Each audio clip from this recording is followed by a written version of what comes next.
नमस्कार दोस्तों, आज की इस वीडियो में हम देखेंगे एनसीईआरटी क्लास 8 का हिस्ट्री का यहाँ पर सॉल्यूशन देखेंगे। चैप्टर नंबर 6 जिसका नाम है देसी जनता को सभ्य बनाना और राष्ट्र को शिक्षित करना।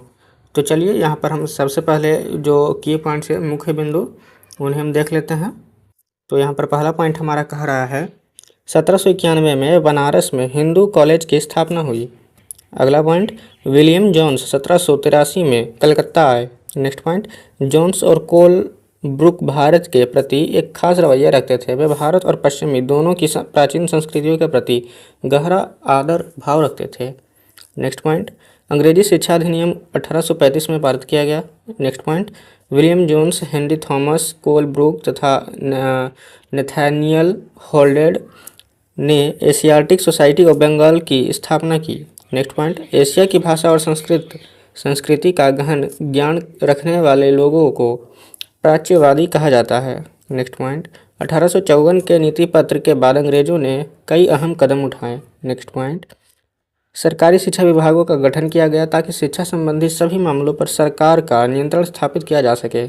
नेक्स्ट पॉइंट, विश्वविद्यालयी शिक्षा की व्यवस्था विकसित करने के लिए भी कदम उठाए गए। नेक्स्ट पॉइंट, कलकत्ता, मद्रास और बम्बई विश्वविद्यालयों की स्थापना की जा रही थी। नेक्स्ट पॉइंट, स्कूली शिक्षा प्रणाली में परिवर्तन के प्रयास भी किए गए। अब देखेंगे नेक्स्ट पॉइंट, 1854 के वुड के नीति पत्र की मुख्य बातें थी। पहला, आर्थिक क्षेत्र में शिक्षा का व्यावहारिक लाभ। दूसरा, भारतीयों को यूरोपीय जीवन शैली से अवगत कराना। तीसरा, यूरोपीय शिक्षा से भारतीयों के नैतिक चरित्र का उत्थान करना। और चौथा, शासन के लिए आवश्यक निपुणता पैदा करना। नेक्स्ट पॉइंट, 1813 तक ईस्ट इंडिया कंपनी भारत में प्रचारक गतिविधियों के विरुद्ध थी। नेक्स्ट पॉइंट, कंपनी को भय था कि प्रचारकों की गतिविधियों की वजह से स्थानीय जनता के बीच असंतोष पैदा होगा। नेक्स्ट पॉइंट, अंग्रेजों को डर था कि लोग भारत में अंग्रेजों की उपस्थिति को शक की नज़र से देखने लगेंगे। नेक्स्ट पॉइंट, सरकार को लगता था कि स्थानीय रीति रिवाजों, व्यवहारों, मूल्य, मान्यताओं और धार्मिक विचार से किसी भी तरह की छेड़छाड़ देशी लोगों को भड़का सकती है। नेक्स्ट पॉइंट, प्रचारकों का मानना था कि शिक्षा का उद्देश्य लोगों के नैतिक चरित्र में सुधार लाना होता है और नैतिकता उत्थान केवल ईसाई शिक्षा के जरिए ही संभव है। नेक्स्ट पॉइंट, महात्मा गांधी एक ऐसी शिक्षा के पक्षधर थे जो भारतीयों के भीतर प्रतिष्ठा और स्वाभिमान का भाव पुनर्जीवित करे। नेक्स्ट पॉइंट, महात्मा गांधी का कहना था कि पश्चिमी शिक्षा मौखिक ज्ञान की बजाय केवल पढ़ने और लिखने पर केंद्रित है। उसमें पाठ्य पुस्तकों पर तो जोर दिया जाता है, लेकिन जीवन अनुभवों और व्यवहारिक ज्ञान की उपेक्षा की जाती है। नेक्स्ट पॉइंट अब देखेंगे, गांधी का तर्क था कि शिक्षा से व्यक्ति का दिमाग और आत्मा विकसित होनी चाहिए। उनकी राय में केवल साक्षरता यानी पढ़ने और लिखने की क्षमता पा लेना ही शिक्षा नहीं होती। इसके लिए तो लोगों को हाथ से काम करना पड़ता है, हुनर सीखने पड़ते हैं और यह जानना पड़ता है कि विभिन्न चीज़ें किस तरह से काम करती हैं। इससे उनका मस्तिष्क और समझने की क्षमता दोनों विकसित होंगे। वे शिक्षा के साथ साथ व्यवहारिक शिक्षा के पक्षधर थे। अब नेक्स्ट पॉइंट देखेंगे, शांति निकेतन की स्थापना 1901 में गुरुदेव रविंद्रनाथ टैगोर ने की थी। नेक्स्ट पॉइंट, टैगोर का मानना था कि सृजनात्मक शिक्षा को केवल प्राकृतिक परिवेश में ही प्रोत्साहित किया जा सकता है।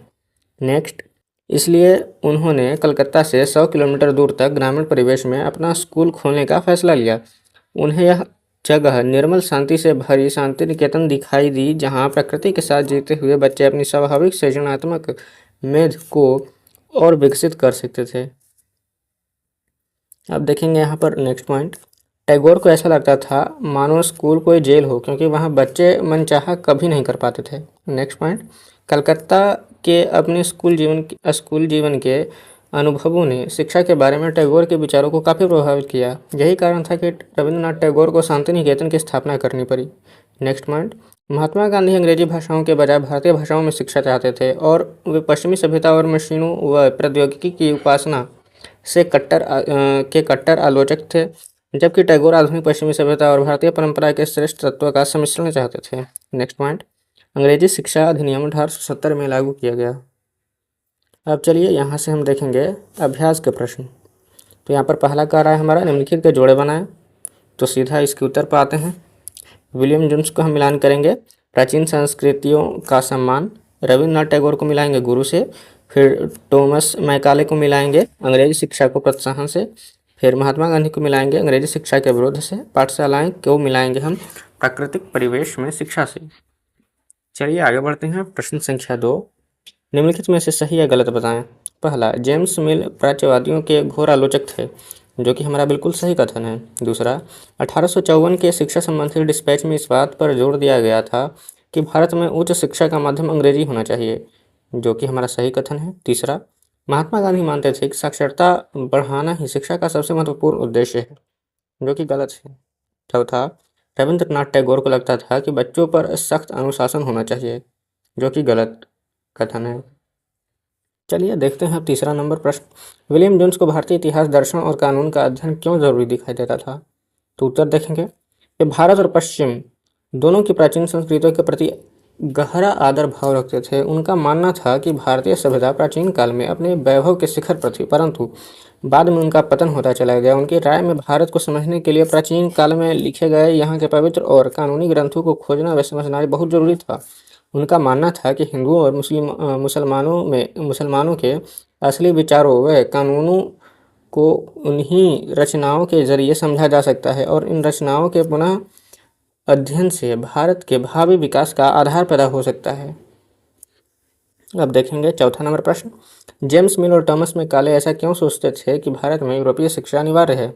तो इसका उत्तर होगा, जेम्स मिल और टॉमस मैकाले का मानना था कि भारत में यूरोपीय शिक्षा अनिवार्य है। उनके अनुसार निम्न कारण थे। पहला, अंग्रेजों को देसी जनता को खुश करने और उनका दिल जीतने के लिए जनता की इच्छा के हिसाब से या उनकी भावनाओं को ध्यान में रखते हुए शिक्षा नहीं देनी चाहिए।